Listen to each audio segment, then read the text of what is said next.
Welcome to day 8 of the 100-day FPGA series. Today in this video we are going to cover comparators. Okay, so the comparators and all these mux and encoders, all these come inside the combinational circuits. Okay, so we are trying to cover entire combinational one by one, and so that after that we will be able to get into sequential, and once we get into sequential we will be able to do a lot cooler looking projects. So we need to cover all these really quickly. So one by one we are finishing all the combinational blocks. So today we will be doing comparators.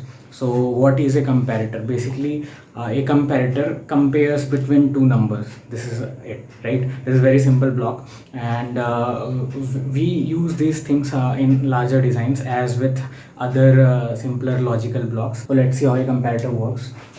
So a comparator basically has two ports over here, and here I have named it A and B, and the ports can be whatever bit width it has. Here we are doing 2-bit comparator, so the width of each of these ports will be 2 bits. Okay, as you can see, A1 and A0 and B1 and B0. So if we have a 4-bit comparator, we will have 4 bits in each of the input ports. Okay, so this is the input, and the output over here is basically 3 of the outputs. One is, if A is greater than B, this will be active and these two will be low, and again if A is equal to B, this one will be active. A is less than B, this one will be active. Okay, so here we will quickly basically design this in Verilog. So from now on I will try to use Notepad++ on my laptop. So what we will do is we will design everything in Notepad++, and I will copy and paste it in Vivado, because in industries and all we usually use Notepad editors like Notepad and all, and here we want to like basically align ourselves with the whatever the industry is used. So from now on we will use Notepad++ for editing, and we'll just take copy paste the code from there to Vivado. Okay, so let's see.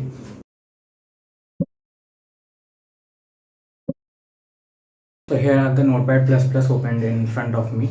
So installing Notepad++ is not that difficult. You will just download the setup and just run the setup. Okay, so here what we will do is basically first off write format, and I'll just save it, and here in types you just do Verilog. Okay, so Verilog file, select this and now save it. So here whatever we write over here will be in .v file. Okay, so we'll start with, so a Verilog file starts with a module, and we'll write the name. So first off we'll write all the port names. So here we have 2 input ports and 3 output ports. These 3 output ports are single bit. These input ports will be more than 1 bit. In our case it will be 2 bits. Okay, so you will just select A.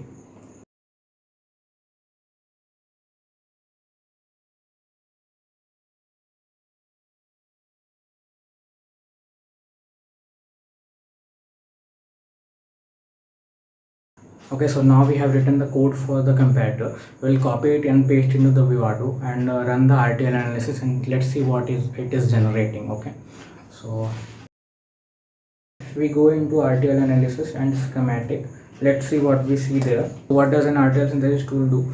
It takes the RTL as the input and gives us the circuit, right? So let's see what kind of circuit we get over here.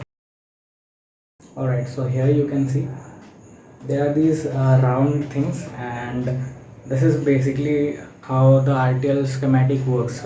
So in Vivado, what this basically represents is these round things basically are representing those logic. Okay, whatever we have written. Since this is not synthesis, this is pre-synthesis thing, so that is why we are just getting a higher level picture of whatever is going to be implemented in the later stages. Okay, so we need to do the synthesis to see what the circuit is generated, and you already know what is going to happen in synthesis. So we'll synthesize and let's see.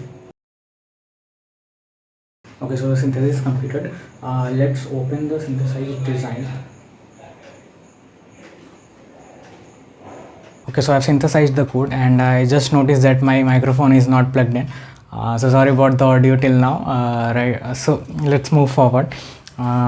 Here you can see if you go into the schematic in the synthesis design, again you can see that LUTs are used for comparison over here. Okay, so the comparators as well are basically mapped through the LUTs. Okay, so next what we need to do to put it on the FPGA, we need to define the pin constraints, right? So we'll define the pin constraints.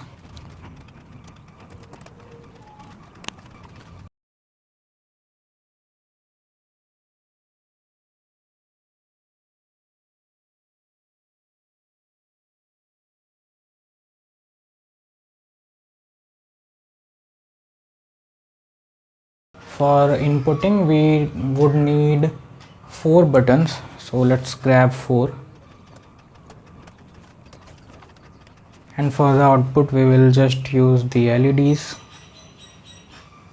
so let's grab 3 LEDs.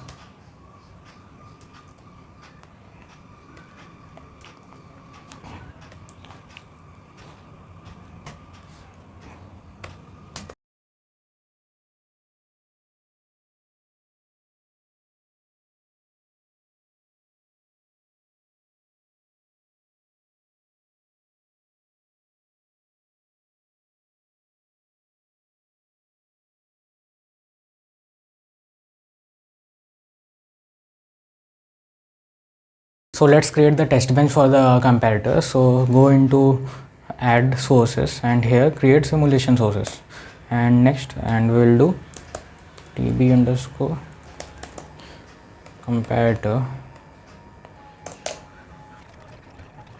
So in a test bench we do not have inputs and outputs. The first step in writing a test bench is instantiation of the duty.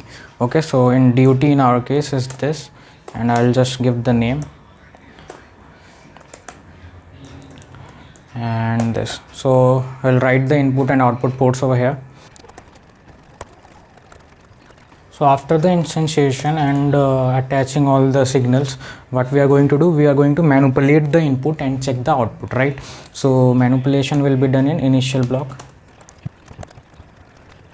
Okay, so for a 2-bit comparator, since each number is of 2-bit, each number can be 0, 1, 2 or 3, right? So you are going to have 4 of A and 4 of B, so in total 16 combinations. So writing all the combinations by hand, it is possible, but it is tedious. So what I will do is write all the make all the combinations using for loop.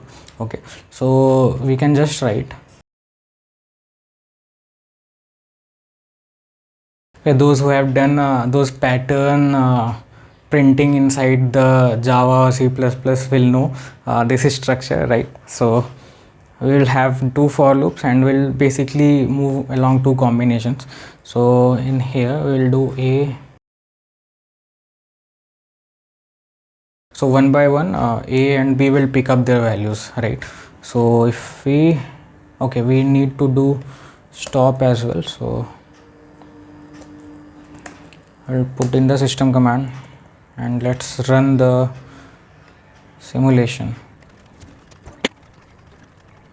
Alright, so you see here, as you can see here, we have A and B changing over here. So here we have A equal to 0, and when these two are 0, we have Y2 the equal is equal to 1 and another 2 as 0, and here this entire thing will be greater than A always. So B greater than A will be satisfied, and therefore Y3 is higher. So this way you can check the entire thing, entire waveforms, all the combinations, and see whether all of those are equal or not, right? So this is the test bench verification of the comparator. And now let's generate the bit stream.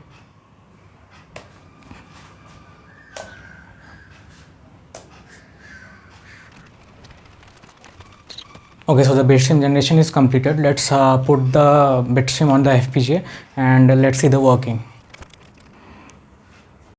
Okay, so I programmed the device, and if we see the buttons that I have assigned, so up and left, these 2 buttons are for the A0 and A1, basically the first number, and these two buttons are for the second number. So currently both are equal. So currently both are equal, so that is why this LED, the equal LED is glowing. If I just input like this one, A will be greater than B, so this first LED is glowing, and if I hit this one, B will be greater than A and this LED will glow. Similarly, if I, let's say this is 1 0, right? So if I just push these two buttons at the same time, again A will be greater than B, right? So in buttons it's probably like not clear showing you which one I'm pushing, because I can put my hand over hand, not push. In switches it is clearly visible, so that's why I usually prefer using switches, but I had to include the button, so that is why I used it. So here you can clearly see that A and B are being compared, and based on what the values are, these are just changing. Okay, so just like that we have tested the comparator, 2-bit comparator on our FPGA, and you have learned implementing comparator on the FPGA. Basically we will slowly cover all the combinational stuff, and then we will enter into sequential logic, right? And in the next day we will do adder, and in next day after that we will do a small mini project again, and we will basically need all these concepts in that. So let's see. So day 9 we will do the adder, so join me on day 9, and thank you for watching this video.